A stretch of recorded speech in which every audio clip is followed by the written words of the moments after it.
Hey fellas, as always, please do not target, harass, bully, dox, or attack anyone showcased, featured, or referenced in this video.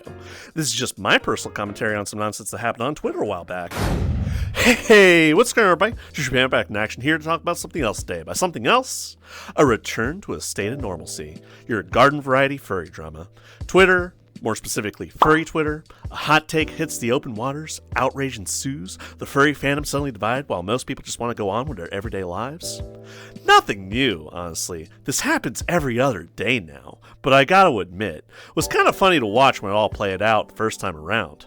But rather than ruminate or pontificate and all that, let's just get to the post. Furry is queer culture.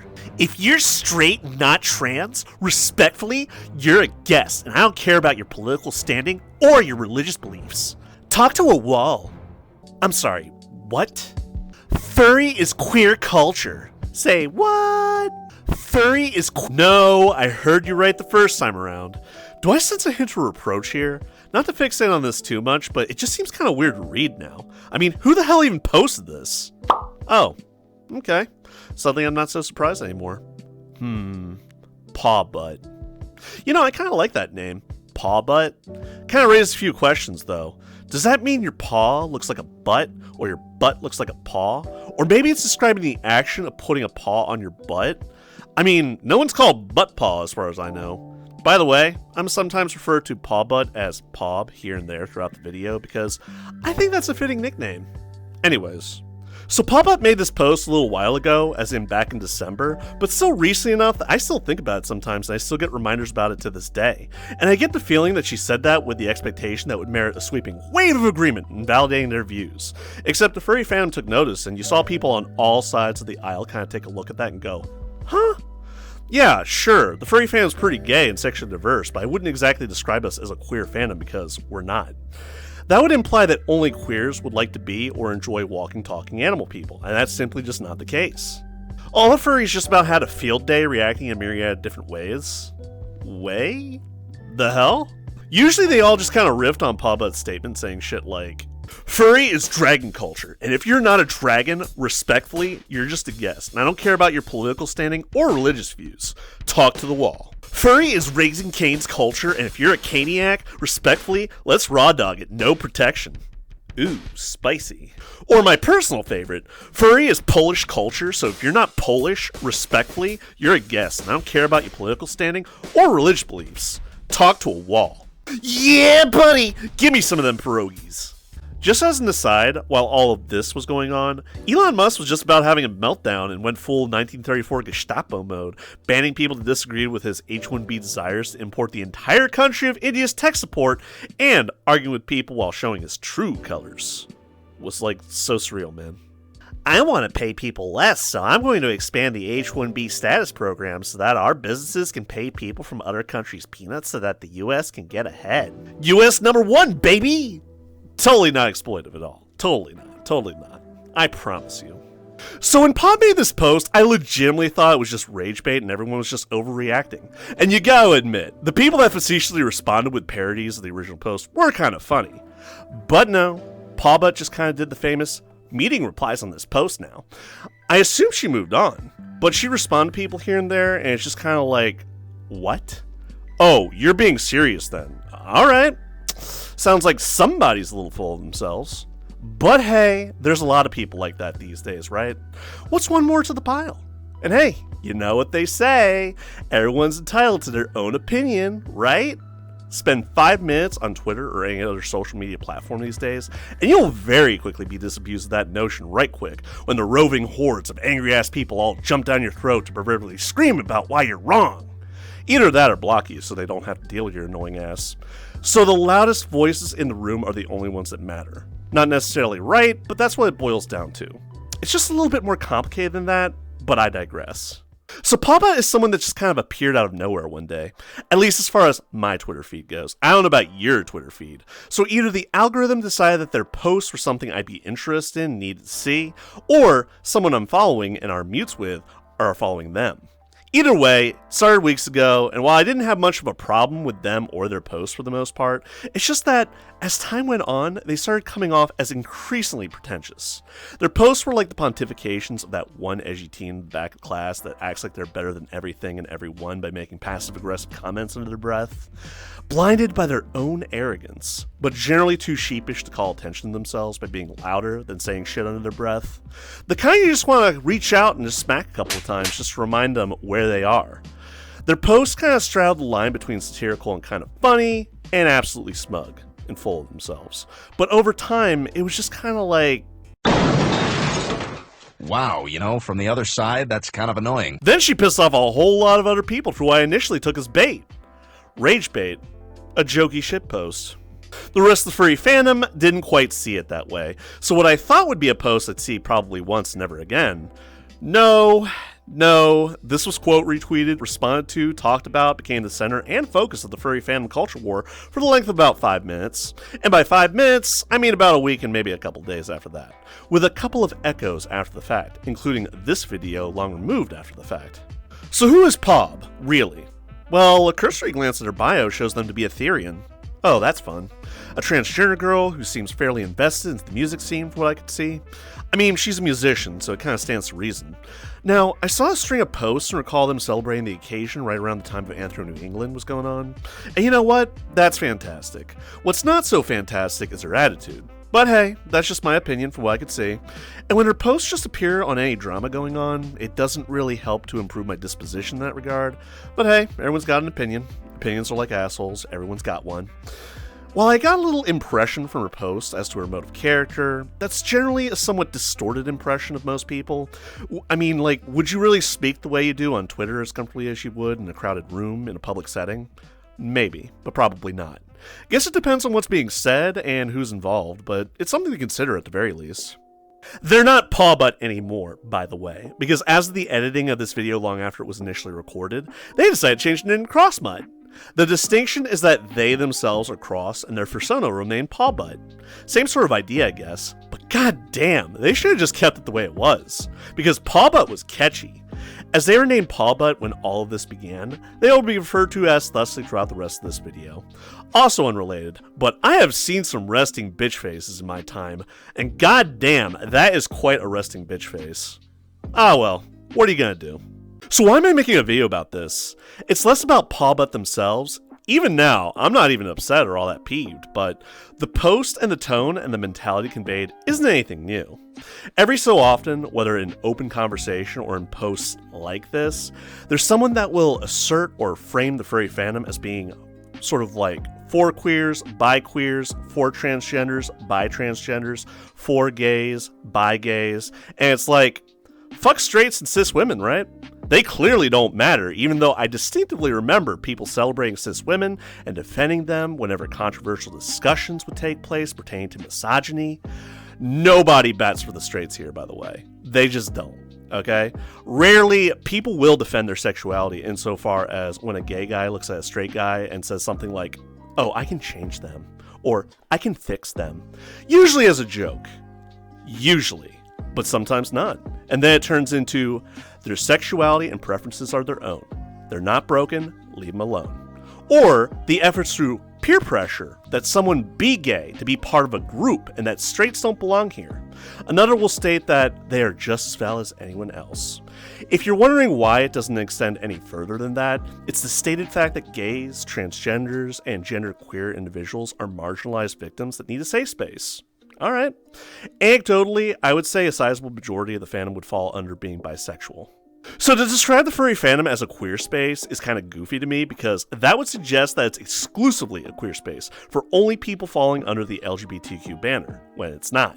And to refer to straight people as guests is kind of funny to me because who the fuck are you to say who belongs here and who doesn't?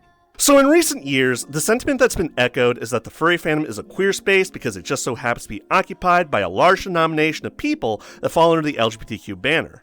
While I'm not here to ostracize them for being here, and do in fact encourage their involvement and participation from people from all walks of life, the way it comes off as, this is our space, so leave. The furry fandom is going to fit our sensibilities only, and going to cater to our whims only, and if you don't like it, leave. How very inclusive. How very warm and welcoming and tolerant to everyone else that might either want to be here or already here. Oh wait, I meant to say how very self-serving. That by virtue of the fact that a variety of different people unilaterally either grew up and found themselves furry and gay, trans, queer, or were attracted to or brought into the furry fandom later in their lives that just so happened to be of a marginalized sexual orientation or gender identity, they're finding a home here and liking it somehow makes this a queer space now. Sounds like an excuse to me for them to call upon to try and call the shots and control the opinions and sway of the convo of other people already here. This isn't the first time that a short-sighted member of the community aggressively asserted sentiments like this, claiming the furry fandom as an LGBTQ space. Now, I will fully agree that it's an LGBTQ-friendly space, but I would not consider it to be an exclusively LGBTQ space. All are welcome here. No one group has claim to the fandom, and to act like they do is just kind of laughable to me. No different from any other denomination of people already here. And no one group magically gets to assert itself upon all others to dictate whose opinions are valid and whose aren't. That falls on the individual to decide for themselves based on their own temperament and sensibilities. It's also a complete contradiction to the very core tenets that you always hear people repeat in the furry fandom, that all are welcome here, that in the interests of inclusivity and tolerance, we accept all, except pedophiles and zoophiles, to make this a safe space. Now, you know as well as I do that these platitudes sound sweet and all, but the furry fandom of today is a lot more selective and fragmented along ideological lines to be so idyllic as to allow that. So you have, or rather had, this proliferation of these so-called echo chambers, where the same retinue of friends that were already in agreement with one another about certain political ideals or beliefs or sentiments would talk, and only to one another, consuming only content that did not cause issue with their little fellowship, and shunning anyone and everyone that contradicted these beliefs with alternatives. I think I know where this is coming from. Maybe. Just a little hint of narcissism, whether in the moment or a fundamental character flaw, like having narcissistic tendencies. It's a little bit hard to distinguish with a full-blown narcissist and someone possessing narcissistic tendencies as part of one's exposure and interactions to the world around them, because I'd say the world is just a little bit more narcissistic than it used to be. Oh boy, I'm queer, gay, or transgender. Therefore, they're the only other people I'll willingly associate with or have as friends. So therefore, they're the only ones that actually matter to me, and the only ones important to me. Therefore, they're the only ones that I'll listen to and give a shit about. So with that frame of mind establishing their perspective independent of the reality of the world around them through the lens of Twitter, it's pretty easy to see where this mindset comes from. Many others that didn't get involved wouldn't otherwise have felt the need to pay it any heed or mind, as it's generally not worth the aggravation interacting with people like this. Though I'm sure that seeing this post elicited the biggest eye roll from the whole furry fandom. Now you're already seeing that kind of mentality just kind of be espoused and accepted as abject fact by the intellectually lazy, short-sighted, biased, and ignorant that just kind of assume without thinking too deep into it.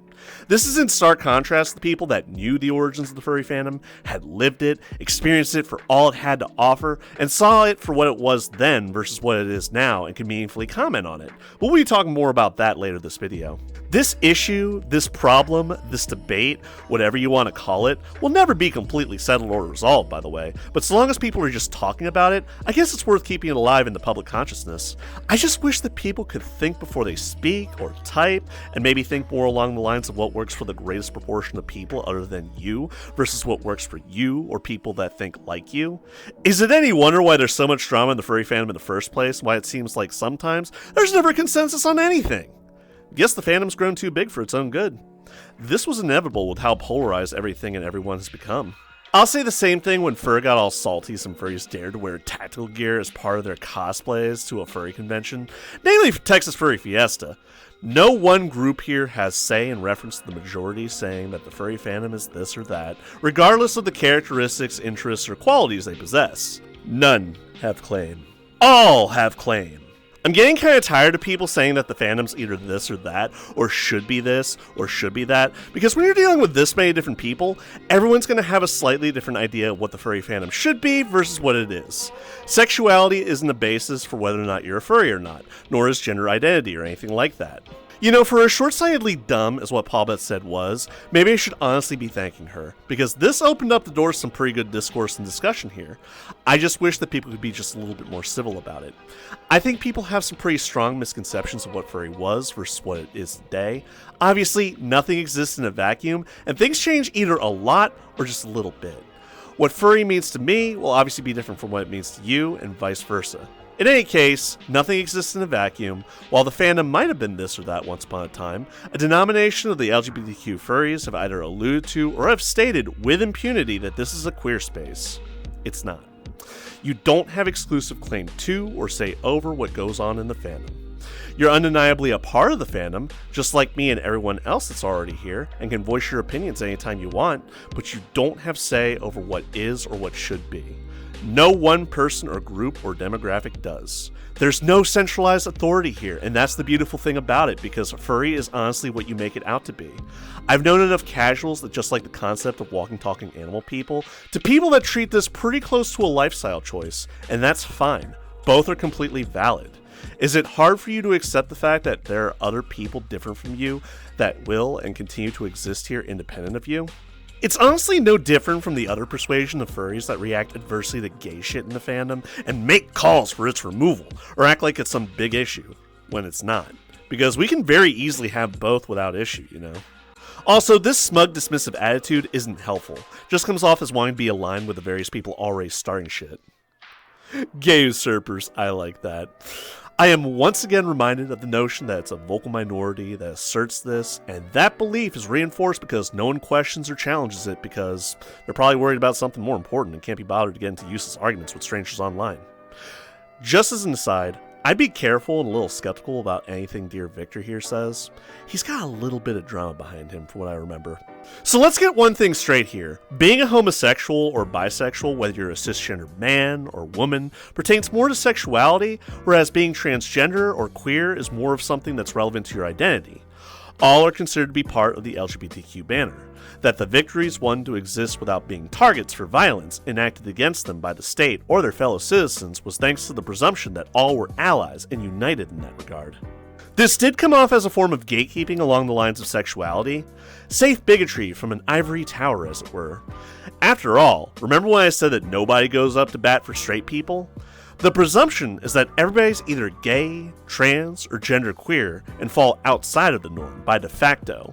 So you know, shitting on straights can generally be said with impunity and nobody will bat an eye. This drama and everything said is the exception, not the norm, and the hypocrisy wasn't lost on anyone. And for those that tried to pick up the conversation on Pob's behalf, reasonable doubt was expressed when people joined in and said that actually, they got it right the first time. You all just didn't understand it. I just find it horribly ironic that the people that are so quick to jump down other people's throats to remind them about the finer points of tolerance, acceptance, and cohesion for society's most vulnerable, make themselves out to be ostracized and discriminated by greater society, would draw a line in the sand to try to exclude others over a sexuality in an entire fandom no less. I guess it's a typical eye for an eye mentality that when the opportunity is presented, they'll try to take it.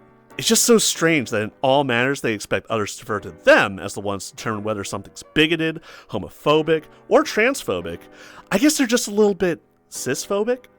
I can get the animosity at the rest of society for perceived or real slights, mistreatment, and the like, but the level of projecting personal biases onto others at the drop of a hat as this generalized contempt for straight people is just kind of absurd to me. I don't think that was Paul Butt's original intention, but as more and more people spoke, you got to kind of see that kind of mentality creep out of nowhere and just kind of take root. Even if you pointed this out, that people were getting unnecessarily mean and nasty about it, this will all be played off by them as a mass overreaction by straight people. Even though others, be they transgender, gay, or queer, would call this out and say that straight cisgender people are welcome and this post was just kind of a shitty post. Now, I will say, in all fairness, that while the reactions were fairly across the board, I did notice a conspicuous amount of what we call right-wing furries respond to this, which doesn't really bother me personally, but it did serve to make those that felt that Paul Butt was absolutely right feel just a little bit more justified in what was said.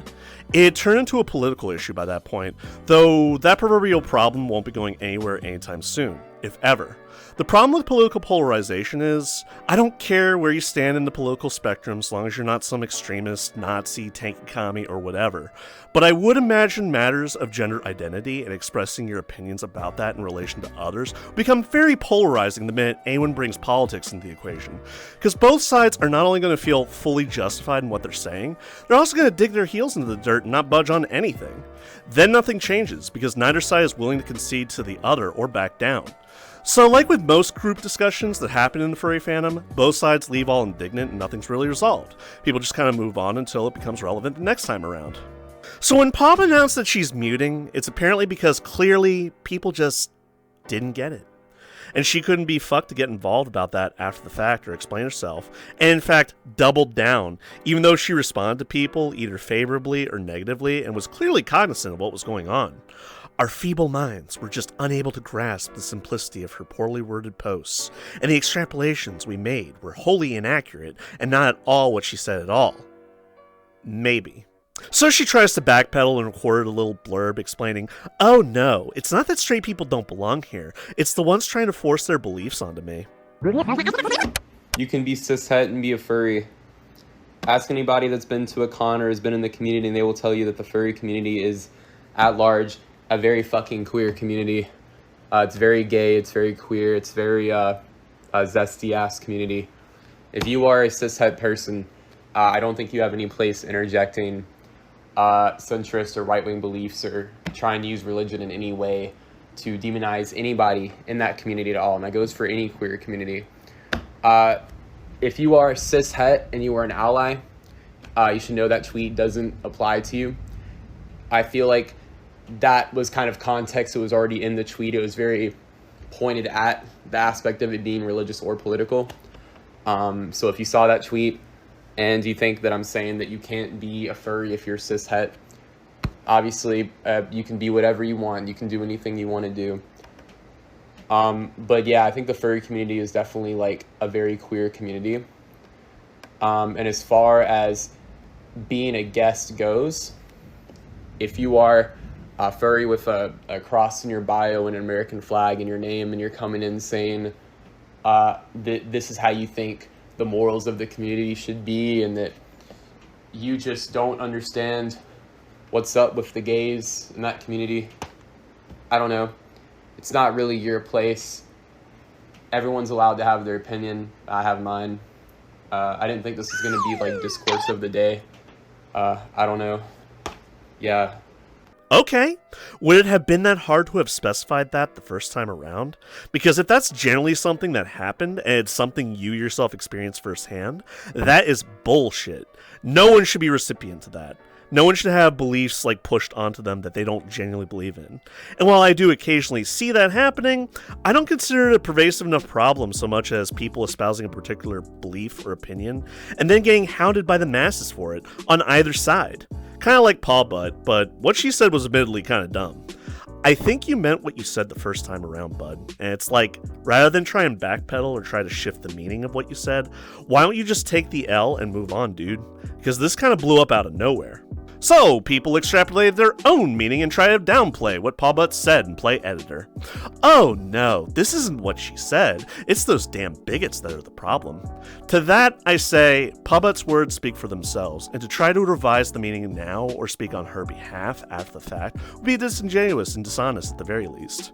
In any case, it feels like it came from a place of spite and contempt for straight people merely existing in the fandom. And I don't think that Paul Butt's necessarily a bad person or anything like that, but I do think this was a short-sighted moment and they probably didn't think their post would blow up the way it did. In any case, they seem to have been taking it well enough, being all indignant and dismissive to anyone that tried to talk to them about it. So there is that. Didn't help the convo any, but at least they didn't freak out about it or at people aggressively, and kind of just moved on from the whole thing. The problem is that echoes of their original sentiment would come back through different people over and over and over again, and those that laid credence in her words, well, they got needlessly vitriolic in some cases. Now, those fans of Paw Butt seem blind to how this looks optically. They point to and repost this. It's in the same family of death threats, but not a death threat per se. It's them wishing you death, and it's got a very different implication than, say, "I'm gonna fucking kill you!" Kind of a weird escalation and projection, but I guess it's the level of contempt they feel for someone like you. I just find it funny that Pob is all patting herself on the back and showing solidarity with her newfound followers and support, like she's at war or something, and making this out to be a bigger thing than it actually is, being all, "Take care, everyone, because these people are ruthless." Ruthless. Right. Ruthless. Okay, Pob, because I see the very same kind of language being used on both sides of the equation here. But hey, it's the internet. I guess they kind of are at war if you think about it. The furry fandom culture war, anyway. Superb Pedro was the last big talking point in that regard, and guess what? He's still around. A topic of interest for a future video for sure, because there's a lot to unpack there. I'm talking about literal years of drama. But anyways, some time had passed and Paw Butt strangely faded from my feed after stirring the proverbial pot, and like most dramas, it too kind of faded away in light of the random goings-ons of the day. So too, I will let it rest. Maybe. Till someone else sometime says something utterly stupid or foolhardy and wakes up all the cretins and idiots again so we can do it all over again. Imagine that. So let me ask you this. When the ideals and virtues of inclusivity, tolerance, and acceptance are espoused as a reminder to straights everywhere, is this in the mindset that we should all be able to feel good about ourselves and accepting other people in spite of their differences? Or is this just an excuse or something for those under the LGBTQ banner to exist unbothered without consequence, in spite of fostering this very visible us versus them mentality? Because that's what it feels like to me. So, tolerance and inclusivity don't really matter when it's presumed that those that just so happen to be LGBTQ are in the majority. That you're laying claim to a space and labeling it as a queer space because you happen to like it here and get to experience all of the benefits with none of the social costs or concessions or compromises that typically entails, i.e. all the clout, unilateral support and the like, while excluding straights because it's convenient for you to do so, and you're feeling spiteful. That you get to pick and choose and shit on straights anytime you want because they're different than you are, but straights don't get to do that to you because you're marginalized, and when it comes to the furry fandom, you call all the shots now. I don't know, it sounds a little bit hypocritical to me, and completely undermines the bedrock of the furry fandom being an oh-so-warm and welcoming place. Guess Pob never really got past their high school days and was maybe bullied and ostracized, and the contempt they feel for straight people and relegating to them as guests and telling them that their opinions don't matter and they don't even belong here is an extension of that. What a spiteful little kid. In any case, the fact that people dragged this out for as long as they did, it's a deserved reminder for someone so short-sightedly ignorant as to so openly say something like this, doubling down on it, then getting all indignant after the fact because the people didn't just roll over, pat her on the butt, and say, "You go, girl!" So you make light of our differences instead of appreciating the fact that we have a whole community that's so diverse in its own right as you try and claim that it is, regardless of sexuality or orientation. Appreciate your differences with others, or look for people like you instead of speaking for the whole damn fandom. If you got an in-group preference, people that look like you, talk like you, think like you, then find them by your own merit or basis of what you're looking for in others. You know what they say, birds of a feather flock together, but acknowledge that the suggestion you posed undermines the very foundational idea of the furry fandom at large. And by that same ideal, don't virtue signal about how you've got a safe space and how the furry fandom needs to be so inclusive and tolerant and accepting of others. Then be all, you straight people are guests here, so I don't want to hear your opinions, okay? Double standards much?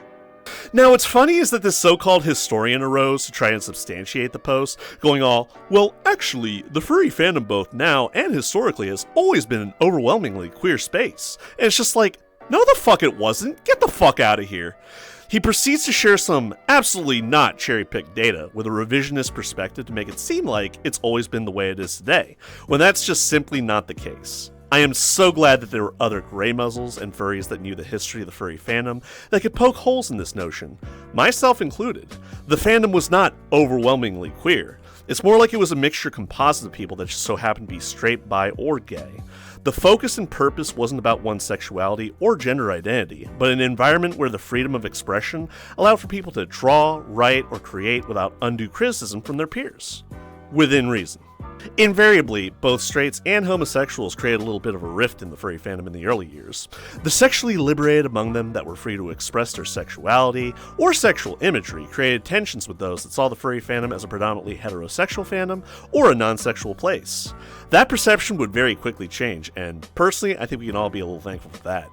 Don't get me wrong, there's a time and a place for it, but I say let adults be adults and express themselves how they see fit.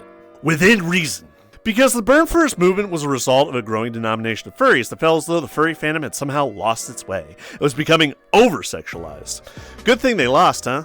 Or else we wouldn't have the furry fandom we have today. for better or for worse. It's important to remember that the furry fandom was not only much smaller back then than it is today, its origins more closely related to the coattails of sci-fi conventions, and a stylistic choice of portrayal preferring anthropomorphic characters over humans and things like comics and artwork. And it's not like gays weren't around, they just weren't the focus or readily apparent like they are today across all mediums. The internet was still kind of in its infancy then, but when it got to be in every household, that's when the furry fandom really started to grow. Y'all remember dial-up? Y'all remember DSL? I do. Side note, I remember when some salty gray muzzle back then dismissing the internet entirely, calling it just a fad. Boy, did he miss the mark on that. Like, completely. Now, when I first began attending furry conventions, I recall there being an interest in data. And how would you collect data? Through surveys, of course. I think it was Fur Science that had a presence at Anthrocon for a couple of years, and you know what? I filled out one of their surveys.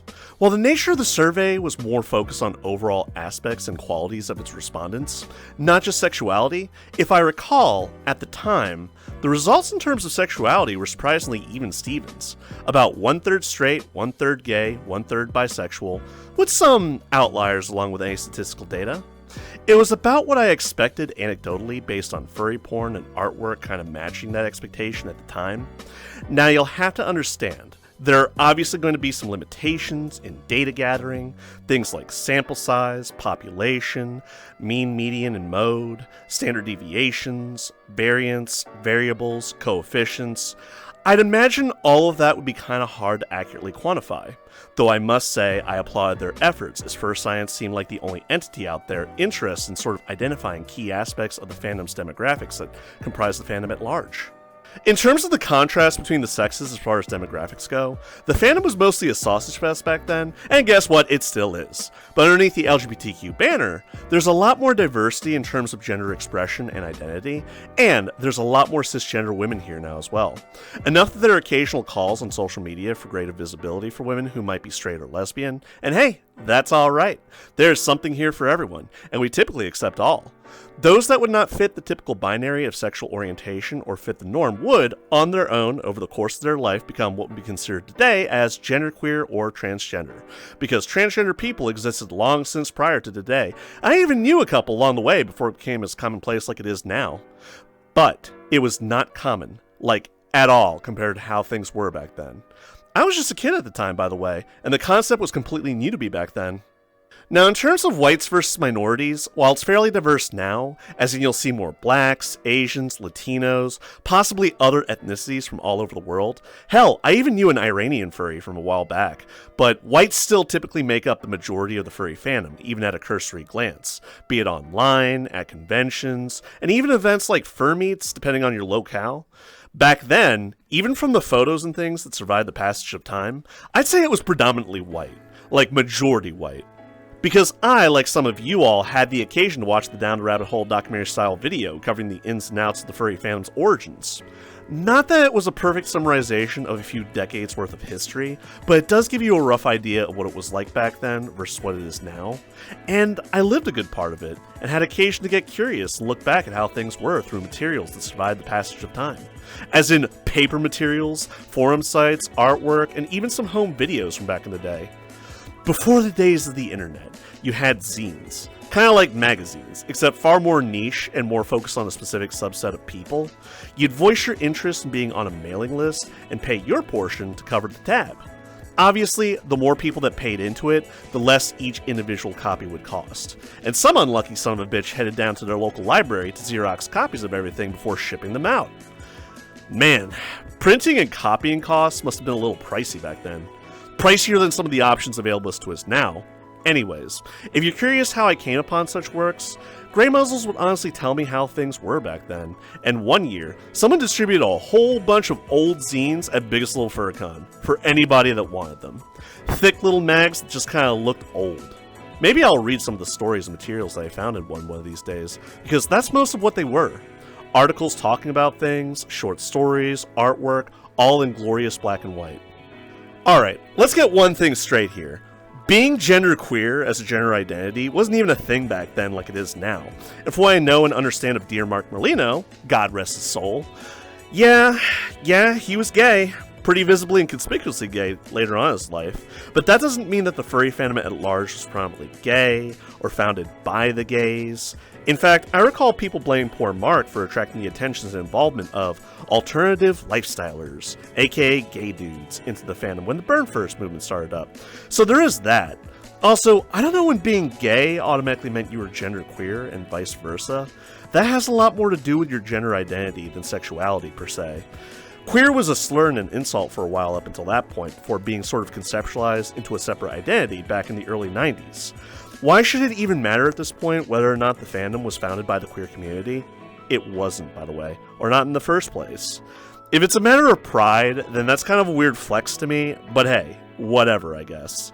Why don't you just take pride in yourself? But don't try to play revisionist historian on me to fit whatever present narrative you got going on. Though it strangely seems to play more in the role of substantiating the smug self-assuredness of several genderqueer individuals across the furry fandom. I guess the simplest answer that doesn't require a whole lot of thought or research is the best answer for some people, when the reality is, there's a little bit more to it than that. So while it might give the impression of having been like it is now, to say it was the exact same way back then like it is today with absolute certainty is historically short-sighted and inaccurate. Because at what point does your sexuality or sexual identity have to do with walking, talking animal people again? I get it. The kinds of things that you'd be into might differ, but in today's day and age of 2025, most rational people, especially now, don't really give a shit if you're gay or straight. If they do, if that's really seriously an issue for you, I think there's far more important things to focus on if you're looking for faults in someone, because I'd like to think that things like personality or lack thereof would be a bigger issue for us to point out. But for those that have to make everything sexual and given the over-sexualized nature of the fandom to begin with, I guess it just kind of makes sense to me. All due respect to those of you that might happen to be ace or asexual out there, I don't judge. Except, why do you think that Pob's words resonated with a small but vocal denomination of furries that either agreed with her or would follow her in support of what she said? Because she said what they wanted to hear. Even now, a whole month and some days after this whole drama happened in the first place, you have people repeating or rewording that very sentiment like it's seen prior. Though because Donald Trump won the election and there's a conspicuously conservative denomination of furries that either seem neutral or supportive of the Donald, well, I guess that's even more of a reason for some to speak up, as Trump has admittedly enacted some legislation and changes in policy that many in the transgender community have seen as overtly hostile. So tensions are kind of high right now.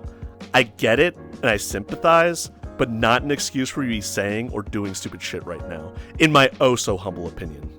None of this should really even matter at the end of the day. As stated before so often throughout the video, the furry fandom at its very core was meant to be an open and welcoming place. Open to all. All interested in taking part and being a part of it, do so and are at the mercy of the judgment of their peers. So why are we trying to balkanize it now through needlessly gatekeeping it on the basis of sexuality of all things? You don't want to deal with someone or a whole denomination of people on the basis of their sexuality. Hey, that's your choice, but you don't get to speak for the whole fandom by extension. Generally speaking, the fandom isn't even so much one concentric united group or a whole cabal of people, so much as it's a series of social circles with some overlap between one another, depending on proximity, relation, and general interests. Unless someone is guilty of some truly egregious things here, there's enough crossover between social groups that one is likely to be accepted in multiple social groups and possibly be shunned from some as well, based on individualized temperament and personality. It's never going to go away, by the way. This drama, these arguments, these debates, these discussions, it'll take on a new perspective or maybe involve different players and circumstances, but the issue is never truly settled. And never will be, until we're all dead. And even then, other people will take up the mantle to argue, debate, or talk about it. So I say, enjoy the ride. Lay faith in yourself, formulate your own beliefs, your perspectives, your worldview, but recognize that your beliefs and assertions mean nothing if they're never challenged. Because they, like you, will probably change even just a little bit over the passage of time. Regardless of whether you're straight, gay, bi, transgender, genderqueer, whatever the case may be, why don't you feel good about yourself? Be confident, take the stride, and take the world as it is. You're completely valid, and you totally belong here. Unless you're a dirty, dirty pedophile or a dirty, dirty zoophile. So how's about you just be a little bit nicer to your fellow furs? Because they're just as much a part of the furry fandom as you are. I will catch you all next video. Peace!